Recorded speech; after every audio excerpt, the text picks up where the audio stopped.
त्यांनी नाव दिलेलं आहे चर्चेला. चारही आपण प्रस्ताव एकत्रित चर्चा सुरू केलेली आहे. अध्यक्ष महोदय, माझ्या मतदारसंघामध्ये मीच पाठपुरावा केला होता, परंतु सन्माननीय जलसंपदा मंत्री विखे पाटील साहेब यांचं अभिनंदन करतो. नाही, प्रस्तावावर बोलताय ना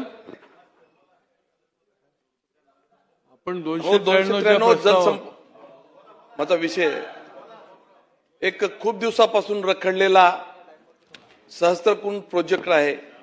परवा मागच्या 24 तारखेला जलसंपदा मंत्री महोदय विखे पाटील साहेबांनी नियामक मंडळात त्यांना मंजुरी सुद्धा दिली, परंतु काही मंडळी मोठ्या प्रमाणात आता ग्रामपंचायतचे इलेक्शन आले, पाठीमागे जिल्हा परिषदचे डेट जाहीर झाल्या होत्या, परंतु रद्द झाल्यामुळे आमच्या इकडचे मोठ्या प्रमाणात आंदोलन करतायत आणि लोकांची दिशाभूल करत आहेत.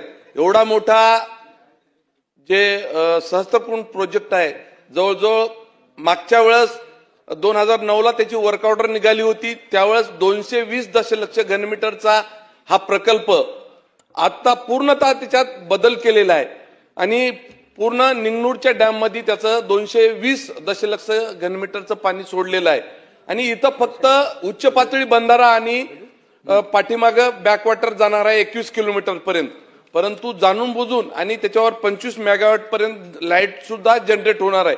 परंतु काही मंडळी एक 5-5 हजार शेतकऱ्यांचे चुकीचा लोकांमध्ये गैरसमज करून दिशाभूल करत आहेत. तर माझी आपल्या मार्फत एवढीच विनंती करतो की एक जनसुनावणी घ्यावी असं आणि लोकांना, शेतकऱ्यांना त्यांचा जे काही धरणाच्या संदर्भात फायदे तोटे किंवा माझ्या मते तर जे काय आहे ते एकही त्याच्यात गाव बुडीत क्षेत्रामध्ये जाणार नाही. फक्त मी एवढीच मागणी करतो जनसुनावणी घेण्याची. 293 वर चर्चा करते वेळेस मी माझ्या मतदारसंघात जवळजवळ 7 उच्च पातळी बंधारे आतापर्यंत झालेले आहेत आणि सगळे त्याच्यात 4 माझ्या मतदारसंघात आहेत, 3 खाली किनवट माहूर मध्ये आहेत. म्हणजे जलसंपदा विभागाचं अतिशय काम चांगलं आहे. फक्त मी मंत्री महोदयांना एवढीच विनंती करतो की आमच्याकडं जवळजवळ इसापूर धरणावर 2 मोठे कालवे आहेत. एक 140 किलोमीटर माझ्या मतदारसंघातून धर्माबाद पर्यंत गेला.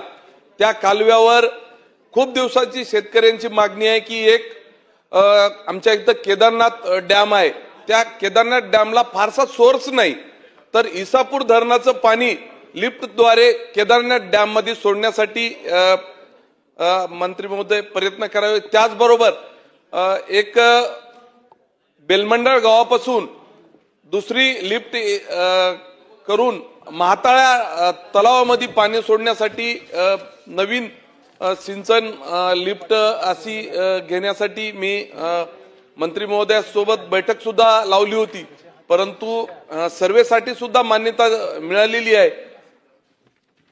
मंत्री महोदय योगायोगानं इथं आज उपस्थित आहेत, तरी आमच्या 2 लिफ्टच्या योजना देऊन उर्वरित माझ्या मतदारसंघामध्ये जे सिंचनाचा भाग राहिला ते घेण्यासाठी सहकार्य करावे. एवढंच मी या प्रसंगी सांगू इच्छितो.